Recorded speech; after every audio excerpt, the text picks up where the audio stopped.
So this isn't exactly going to be an easy topic to cover, and there's a whole lot of stuff to unpack, so I'm going to get into it as best I can. Not but a few hours after I released my last video, I received a call during work that my grandfather had died.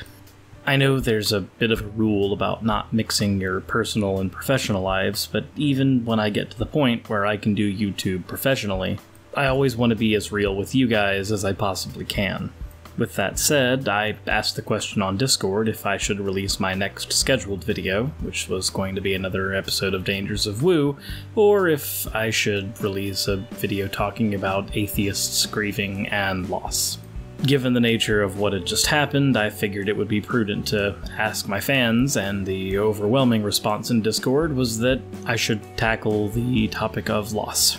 As for my grandfather, he is one of the reasons I learned how to become skeptical. Even though he was a Christian, he was the one that made me first question my fundamentalist King James Version approach to Christianity. That's a useful tool and a useful nugget of knowledge that probably was the most important first step for me to get where I am right now.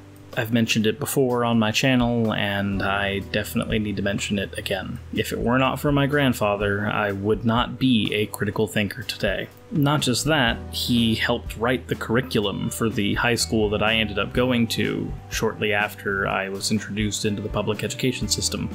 Needless to say, he had a lot of influence in how I was brought up.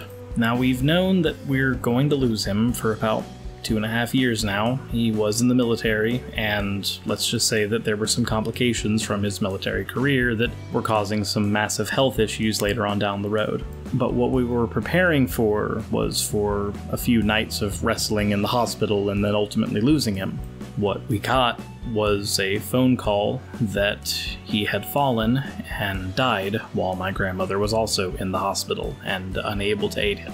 Now, obviously, if that happens, then his body was already in a very deteriorated state, and there really wasn't a lot of time left. But it doesn't stop it from being sudden.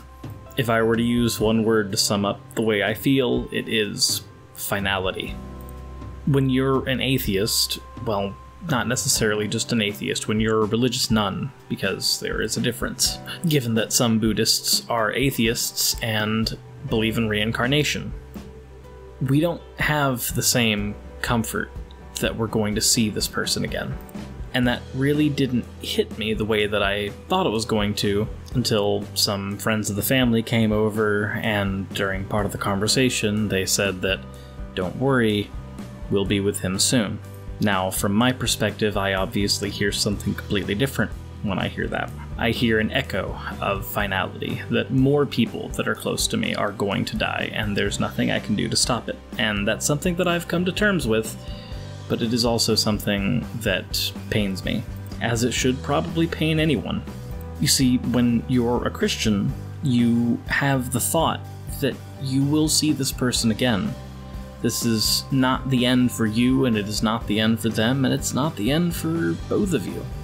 For a Christian, I've heard it said before, but this life is just a place to wipe your feet. I don't hold the same view. I hold this life as incredibly beautiful and incredibly important, and the fact that there is only one chance only magnifies that importance. Now, given that view, I don't understand how me and other atheists can be accused of saying that nothing in life really matters if you don't have God as an objective standard for something. It simply doesn't make any sense.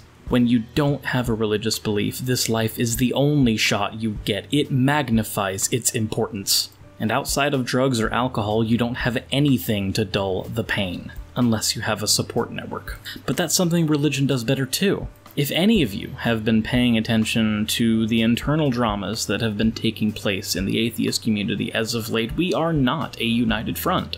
We're fragmented and shattered, and we do our best, but we don't exactly have a deity to rally under.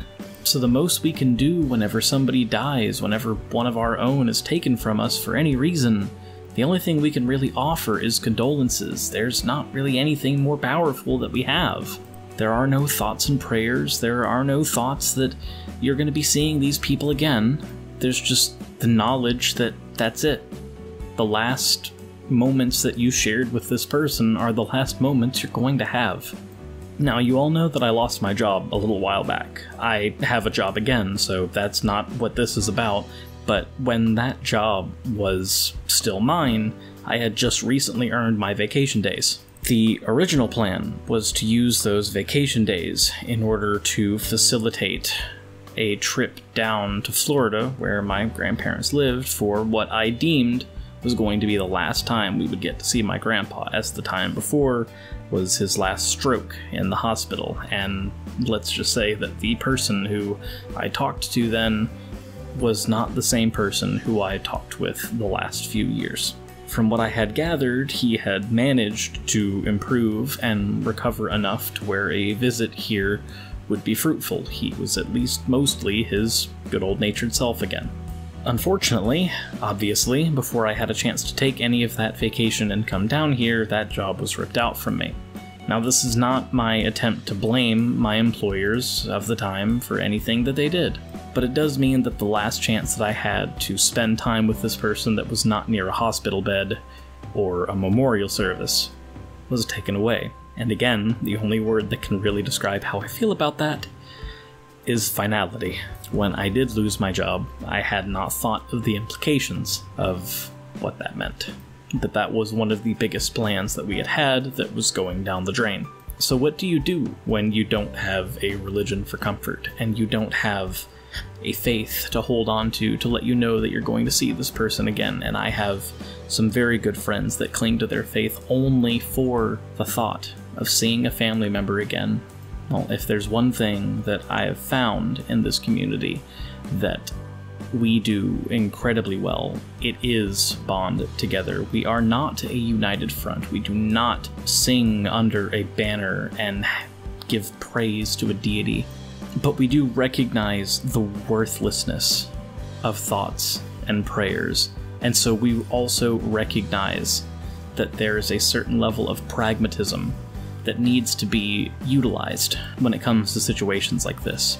We recognize that thoughts and prayers don't just only go so far, they go nowhere. They are a stopper.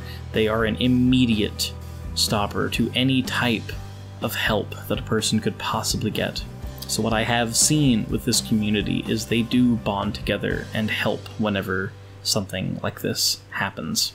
Both on Twitter and on my Discord, I have received many, many, many invitations to speak and be spoken to. People that are just willing to be there for you in a time of loss. That's something that atheists do have. We don't have thoughts and prayers. We have friends. Now, I know this isn't the usual level of energy and organization you guys normally expect from my videos and from my presentation, but I think at least everybody can understand that when it comes to a situation like this, I don't exactly have everything organized myself.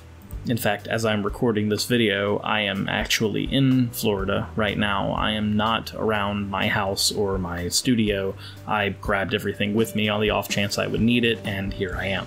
So if there's anything that I could probably leave with you guys as a closing statement, I'm very thankful for the friends that I have who are atheists, and because of that, they recognize that there's a lot more use to being there than praying that a god will be there when something like this happens. Now, don't worry, I'm going to be doing my regular scheduled uploads right after this. Probably in a couple days or so, I'll have the next Dangers of Woo episode out, and we'll be able to continue on making videos at my usual rate. And if any of you are disappointed that I'm coming out with a little more of a personal video and a little more of a personal heart-to-heart on a situation and how I feel about it than my normal structured presentation, then I apologize. But those videos will be coming back, only a couple days. But for those who did stay till the end of this video, thank you. It really means a lot to be heard by all of you. And it means the world to me that you guys are here. So we're going to go ahead and roll into the Patreon slides, everyone. Insert end of video tagline here.